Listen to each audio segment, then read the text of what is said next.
Salam, selamat bertemu lagi keluarga damai dalam Samas 12 Juli 2024 ini. Samas kali ini kita landaskan pada 1 Petrus 2 ayat yang ke-12. Saya mengambil satu ayat, namun ada dua versi, yaitu yang terbitan 1974 dan juga 1984. Begini firman Tuhan. Jagalah tingkah lakumu yang baik di antara orang-orang yang belum percaya, supaya apabila mereka memfitnahmu sebagai pelaku kejahatan, mereka dapat melihat perbuatanmu yang baik dan akan memuliakan Allah pada hari pelawatan. Sedangkan versi terbitan 84, demikian bunyi firman itu. Milikilah cara hidup yang baik di tengah-tengah bangsa-bangsa bukan Yahudi, supaya apabila mereka memfitnah kamu sebagai orang yang durjana, mereka dapat melihatnya dari perbuatan-perbuatanmu yang baik dan memuliakan Allah pada hari Ia melawat mereka. Sebelum kita lanjutkan, mari kita berdoa. Tuhan yang makasih, kami berdoa agar Engkau memberikan pencerahan kepada kami melalui firman yang akan kami renungkan. Dalam nama-Mu saja, melalui Tuhan kami Yesus Kristus, kami menerima firman ini. Amin. Selamat pagi dan juga salam untuk keluarga damai. Saya harus berkata jujur bahwa selama hidup saya belum pernah menceritakan tentang Tuhan Yesus kepada orang-orang non-Kristen. Ketika diberi tema tentang pengabaran Injil, saya jadi agak minder karena saya belum pernah memberitakan Tuhan Yesus secara terbuka kepada orang-orang yang belum percaya. Dan di Samas kali ini saya hanya akan berbagi apa yang saya lakukan agar saya bisa tetap menjaga hidup saya agar tidak mencemarkan nama Tuhan Yesus yang saya amini. Mungkin cara ini bisa saja dianggap sebagai salah satu cara penyebaran Injil, atau mungkin juga belum tergolong sebagai penyebaran Injil. Saya serahkan sepenuhnya kepada pendengar tentang hal itu. Namun saya belajar dari surat Petrus ini, dalam surat Petrus ini yang kita telah baca, ditulis oleh Rasul Petrus kepada jemaat-jemaat Kristen yang tersebar di berbagai daerah di Asia Kecil, yang sekarang dinamakan dengan Turki. Pada saat itu, jemaat-jemaat ini mengalami berbagai bentuk penderitaan dan penganiayaan karena iman mereka. Surat ini bertujuan untuk menguatkan mereka, memberikan penghiburan, dan juga mengarahkan mereka dalam menjalani kehidupan Kristen yang setia di tengah-tengah kesulitan mereka. Orang-orang Kristen pada saat itu hidup dalam lingkungan yang didominasi oleh kebudayaan agama Romawi.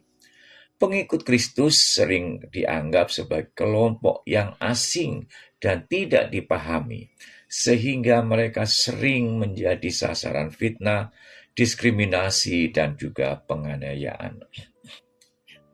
Saya tertarik dengan ungkapan hari Ia melawat mereka.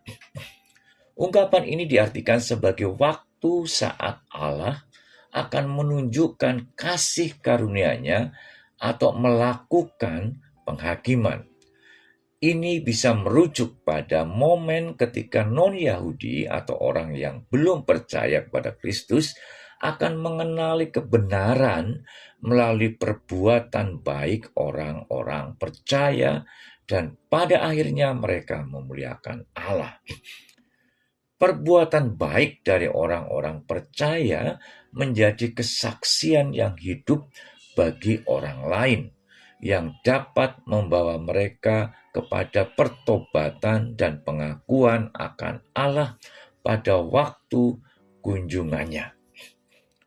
Jadi secara sederhana, selawat dalam 1 Petrus 2 ayat 12 merujuk pada waktu atau saat di mana Allah akan menyatakan dirinya kepada orang-orang yang bisa berupa tindakan dan penyelamatan atau penghakiman, dan pada saat itu perbuatan baik orang percaya akan berperan dalam membawa kemuliaan kepada Allah. Jadi penekanan di sini adalah tentang bagaimana kita menjaga agar perbuatan kita baik dan perbuatan itu menjadi sebuah kesaksian yang membuat orang yang belum mengenal Kristus akan percaya karena mendapatkan lawatan Allah.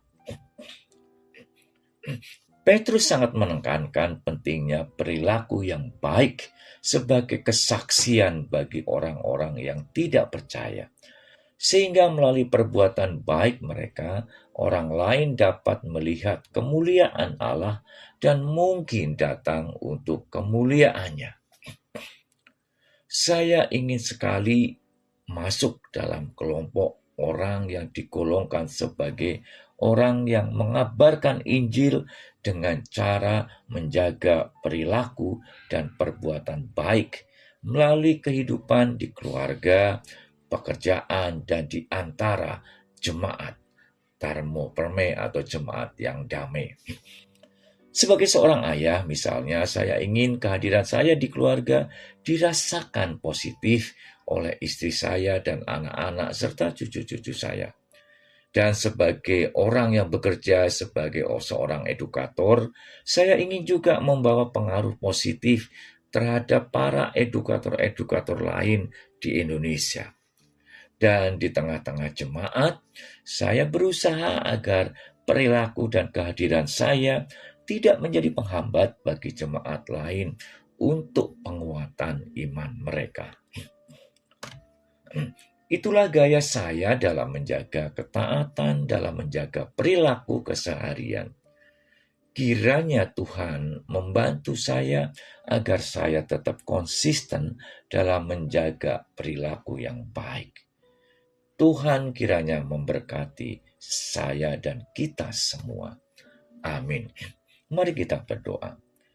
Tuhan, terima kasih atas kesempatan yang Kau berikan kepada kami untuk menjalani hidup yang penuh rahmat ini.